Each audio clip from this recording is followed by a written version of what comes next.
Hello, I'm Kurt Lidke, Executive Director of Klamath Film, and you just watched La Tienda, aka The Shop, a fascinating documentary about Chilean migrants finding their niche in Portland. With us is the film's director, Karina Ripper. Thank you, Karina, so much for joining us. Thanks for having me. So, how did you come across Camila and Daniela's business, and what inspired you to make a film about their story?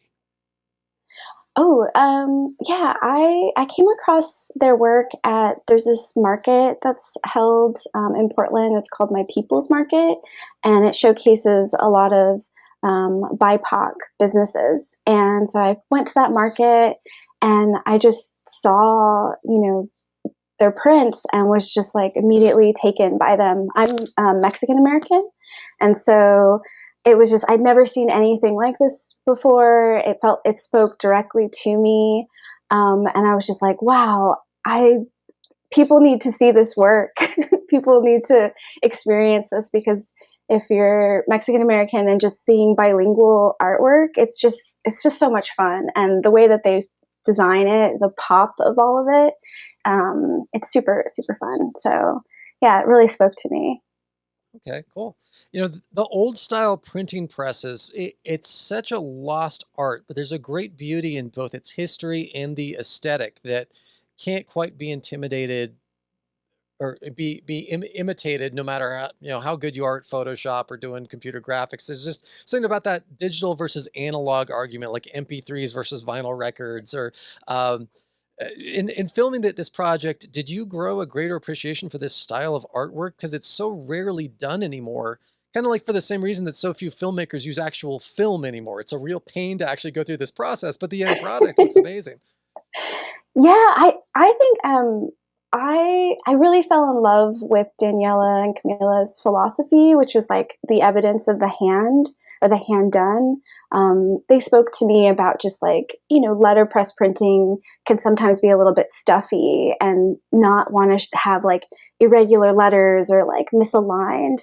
And that they actually embrace that in their work. And I don't know, I think that, yeah, the having that evidence of the hand done, I think sometimes like we lose that in what we make. And so it's really amazing to me to like have that texture and reminder, not only in showcasing their work, but like in the work that I do.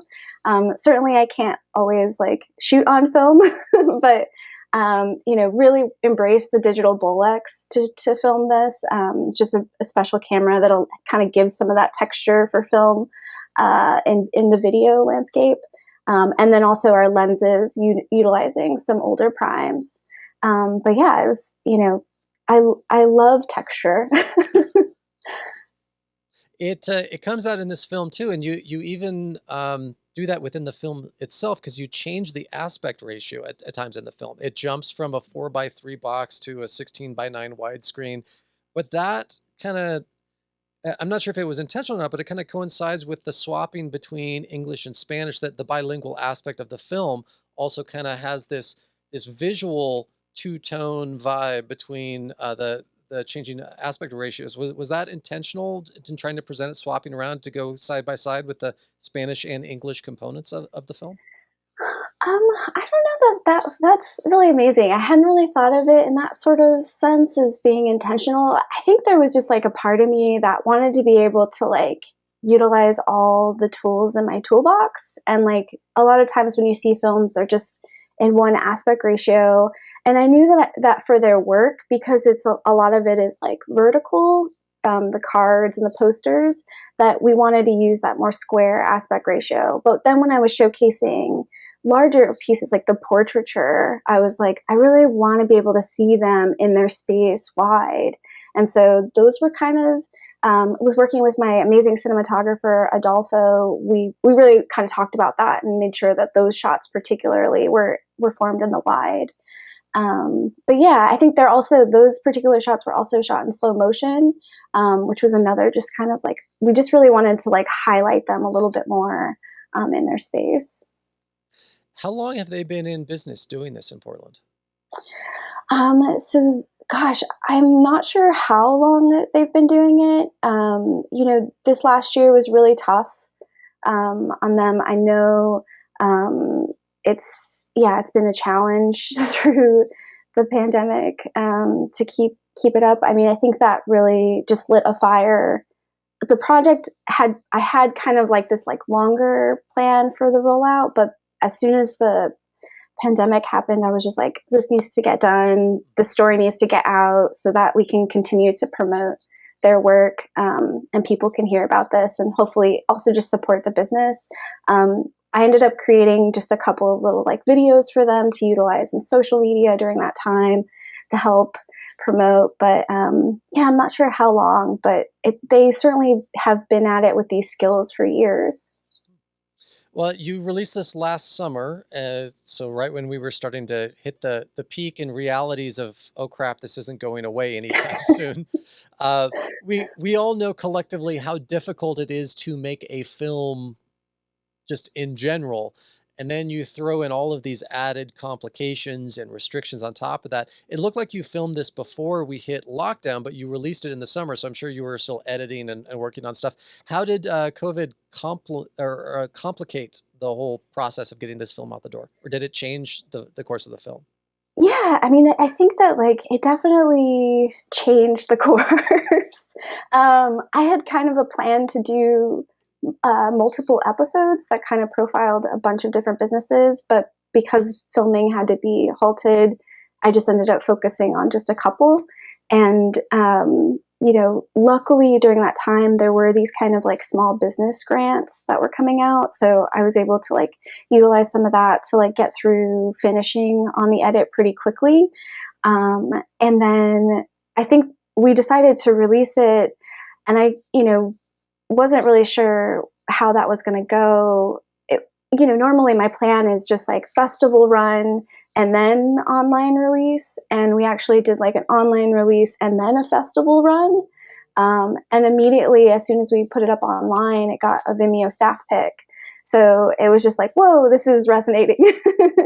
So it kind of was like, okay, I feel like it's like rewarding in that sense. I think the thing that like I'm so excited now is now it's doing its festival run, and like Klamath is the first festival where people are seeing it in a theater, and that's just like, oh, it just fills me with so much joy because as a filmmaker, it's just having an audience there to experience it. It's just beautiful. So super pumped to have that as well. Their artwork isn't just art. It takes a political slant or addresses Mm-hmm. social movements or raising awareness about issues, which is interesting. I find it interesting with their Chilean background, because Chile is one of many Central and South American countries that, let's face it, America royally screwed up over the last 40, 50 years, propped up Pinochet as a dictator and completely destroyed Chile. So you don't delve too much into the history of that. Maybe that was something that you'd wanted to go into more, but um, how they ended up from Chile in the United States, were they? Do you know if they were among the refugees trying to escape Pinochet's regime, or was that after that and during Chile's long recovery process to try to get past the way that we screwed up their country galore, which still an ongoing thing decades later. Sorry. Yeah. I mean, Daniela was actually born here, but her Hmm. family, like her mother and her grandmother, are from Chile, but actually born in, I think, Tennessee area, so the South. And then um, Camila was born in Chile, and she had actually come out here to like work the winters on some like ski resort because I guess like that was just like a good job, and really fell in love, and was already studying graphic design. And so kind of knew that that was something that she was interested in. And I think like, they both kind of like found that when they started to like, you know, do work that like spoke to some of their experiences, that was really connecting with people, versus just trying to like make it be something else. And I think that that's like just the power in their who they are and the strength in their convictions. And I think having that perspective of, certainly Camila speaks a little bit about this in Chile, of like just being surrounded by all of that artwork, is really kind of influences the work here.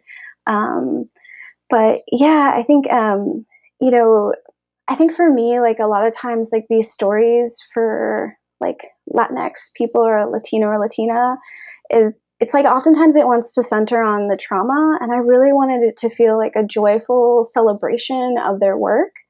So I really centered the film on just really showcasing that and really like lifting it up as much as I could to just make it feel beautiful and welcoming. Yeah. So yeah, that was my approach. Well, you also profile some of their equipment, which is fascinating in of itself, using old historic antique items for modern use. Can you speak more about their print equipment? One of the printers that you show in the film, it looks like it's at least a century old.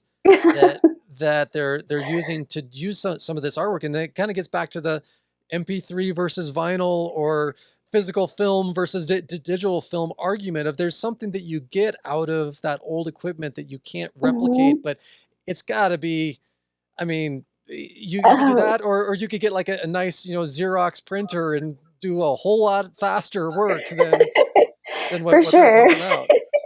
Yeah, I mean, definitely could be faster, but I don't know. I think that like when you actually hold one of their prints in your hand, you can like feel the texture of the ink, and that's because of those machines. And they're so heavy and bulky and just like dense with metal. But I don't know. I think one aspect that we had kind of talked about potentially doing as a pickup shoot, but then COVID happened, was like they have these amazing collections of letters, and some of them, like, it's just kind of like found, like, family members have like seen them and like secured them for them, and I think like it seems to be a lot of like just like gathering pieces as they can to just keep this going the way that they've made it. But I think that their aesthetic like really ties in well to this, like that whole like letra chueca, like the crooked letter, like not having things be so perfect, like kind of allows them to like experiment with different letter formats, and it's just I don't know, it all works so well. Yeah, yeah. So since you had to modify plans a little bit because of COVID, you're certainly not the only one that had to do that. I'm sure there are bits and pieces of their story that ultimately you had to cut out. So what are aspects that you maybe wanted to explore or that you want people to know that for whatever reason couldn't be included within the film? Oh, I mean, I think certainly the part about the letters was like a big one that I was kind of like I was like, we didn't get it on the shoot day because we just ran out of time, and so Adolfo and I had talked about like maybe we can go back and just pick up some shots there. I think that you know I had Daniela, she does a lot of like, there's a little bit of it in there of them at the market, like printing with kids, but Daniela does a lot of teaching as well with kids. And so I was wanting to like, kind of planning like the next time she did that or they did that to go and like just film that happening and seeing more of that interaction. Cause it's really beautiful when Daniela's working and they just kind of come up to them and just the direction. It's just I don't know, it's so heartwarming, and like to see that like interaction of creation of the art. So I think a part of me just really wanted more of that because it's beautiful with kids. You just they see what they can create, and I don't know, I'm hopeful that maybe it inspires some future letterpress printers. Well, what do you hope that people get out of watching La Tienda other than what you just said, hoping that you inspire some future letterpress printers? um I think I think for I feel like for me, like the film was so much like it spoke so much to me personally, just in what the text says in their prints.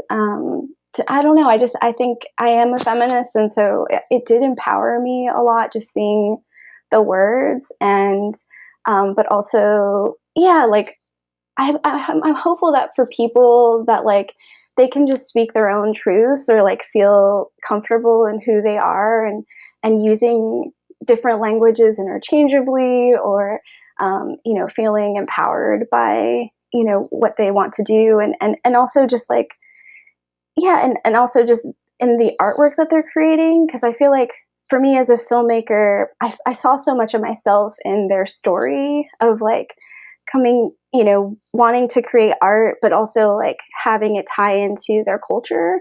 But also like being feminist, it's like all of these things. And they just did it so beautifully. And I was just like, oh, this is just like everything I love about what I get to do. And yeah, I hope that people really take away that joy that was created in the piece and in the work that they make.